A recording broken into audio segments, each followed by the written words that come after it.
Ing sawijining dina, ana bocah umur 9 taun, nduweni perawakan rada dhuwur lan awak lemu. Jenenge Budi. Budi duweni sifat teledor. Dheweke ora bisa ndelok kahanan sekitar. Budi tau nibakake gelas amarga kesenggol tangane. Ibuke Budi sering ngeki piweling supaya luwih ati-ati. Pas liburan sekolah, Budi kepengen banget dolan menyang omah Pak Dene. Pengen golek hiburan ning kono. Budi lan bapak ibuke mangkat ing omah Pak Dene.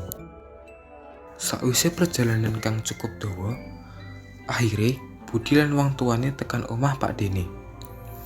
Suasanane sejuk lan asri, akeh wit-witan gedhe dhuwur. Budi mlaku-mlaku ing sekitaran omah Pak Dene. Sakwise lumaku 5 langkah, Budi krungu swara pitik saut-sautan. Budi penasaran saka ngendi swara pitik kuwi. Banjur Budi mlaku goleki asal swara kuwi. Celingak-celinguk goleki saka ngendi swara iku. Akhire Budi ketemu asal swara iku. Ana omah gedhe sing ana jendela akeh. Budi penasaran, apa saka omah iku swara pitik saut-sautan. Banjur Budi nyedaki omah lan ngintik saking jendela. Jebul bener, akeh pitik ing jero omah. Akhire Budi goleki pintu. Dheweke kepengin mlebu jero omah iku. Pas tekan ing jero omah, Budi mlaku-mlaku ndelok pitik.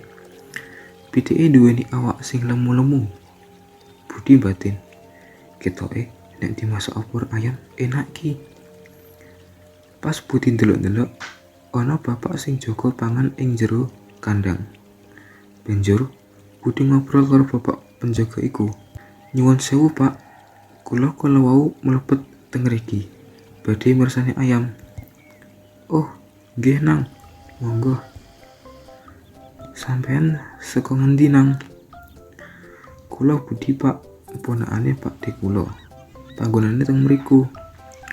"Oh alah. Ya wis, Nang. Ati-ati ning kono rada lunyu." "Nggih, Pak." Banjur Budi nglanjutke ndelok-ndelok pitik. Saking penasaran lan semangat, Budi lali piweling saka bapak penjaga yen ana dalan sing lunyu. Dheweke kepengin nyekel ayam sing rada gedhe. Pas mlayu, gak sengaja Budi nglewati dalan sing lunyu. Ketebuk. "Aduh, bokongku lara." Budi kelaran amarga tiba kepleset ning dalan lunyu. Dheweke lali piweling saka bapak penjaga. Kadang yen dalan sing dilewati Budi lunyu. Banjur Budi ngadeg lan nyekeli bokonge sing isih kelaran. Dheweke mlaku karo nyekeli bokonge. Budi batin, "Lara banget bokongku. Kataku reget neh. Disneni Pak De apa ora ya engko?" "Semoga ora." Budi mlaku alon-alon metu saka kandang iku. Dheweke langsung balik omah Pak Dene lan ngomong karo Pak Dene, "Pak De, kula dawuh ing kandang ayam mriku. Katlek kula reget, Pak De." "Wis ora apa-apa. Mengko Pak De sing ngombah.